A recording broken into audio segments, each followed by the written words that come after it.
নমস্কার। একটি কবিতা আবৃত্তি করার চেষ্টা করছি। কবিতাটি আমারই লেখা, চাকরি হারা। দীর্ঘ বছর চাকরি করার পর যদি কারো চাকরি চলে যায়, চাকরি হারাতে হয়, সে যে কারণেই হোক, বিষয়টা খুবই দুঃখজনক, খুবই কষ্টকর। তবে চাকরি যোগ্যদেরই পাওয়া উচিত। যাই হোক, আমার কবিতা চাকরি হারা, কবিতাটা শুরু করছি। যদি ভালো লেগে থাকে তাহলে আমার চ্যানেলটি সাবস্ক্রাইব করবেন, ভিডিওটি শেয়ার করবেন, এটুকু আশা রাখছি। শুরু করছি। চাকরি হারা।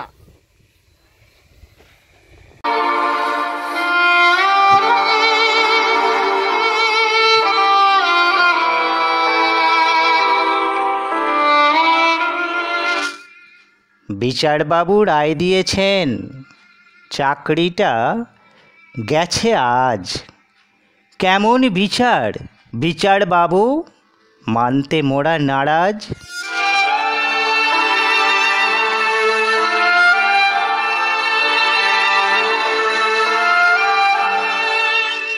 বিনোদনের খোরাক আমি চাকরি হারা। তোমরা কেমন মজা দেখো, আমি দিশেহারা।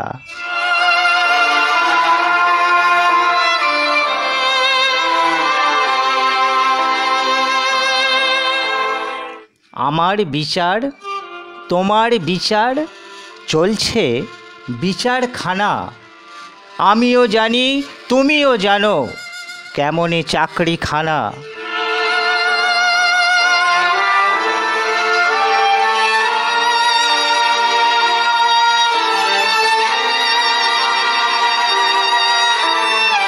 আমি যোগ্য তুমি অযোগ্য, আমি অযোগ্য তুমি যোগ্য। এমনি করেই জানি না কবে খুলবে কিনা ভাগ্য।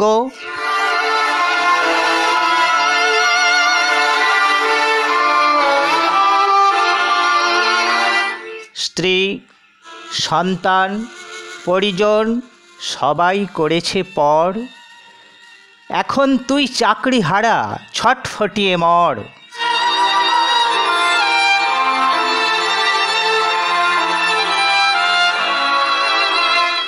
হাউস লোনে জর্জরিত, কেমনে মিটবে কিস্তি।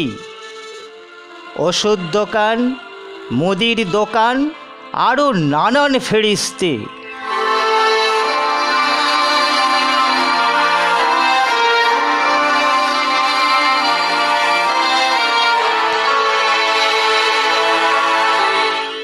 আঙুল তুলে বলছে কারা, ঘুষ দিয়ে ওই চাকরি হারা।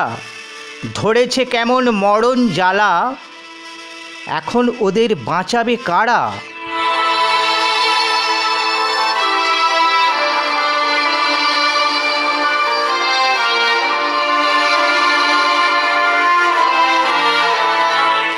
যোগ্যরা ওই পথের ধুলায়, বয়স কারো পার। সেই দায়েতে আমরা হলাম অপরাধের শিকার।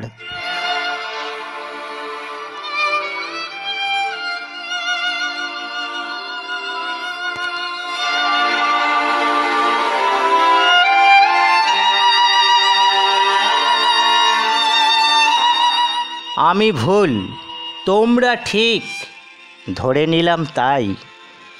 চাকরি পাওয়ার যোগ্যতা কি একেবারেই নাই।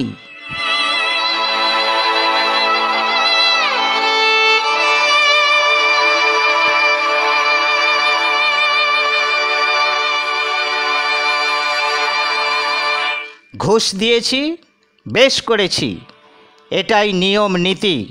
ঘুষ না দিলে কেমনে মেলে, এটাই চলছে রীতি।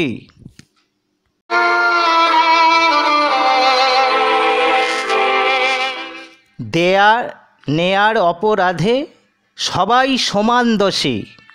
দেয়ার দল শাস্তি পেল, এতেই তোমরা খুশি।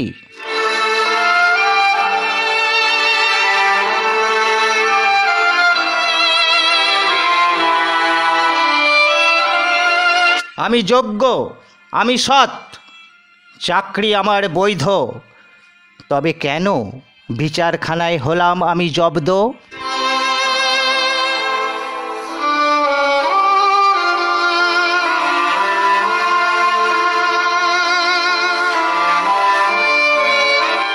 দায়টা কেন আমার ঘাড়ে, আমি কেন বঞ্চিত?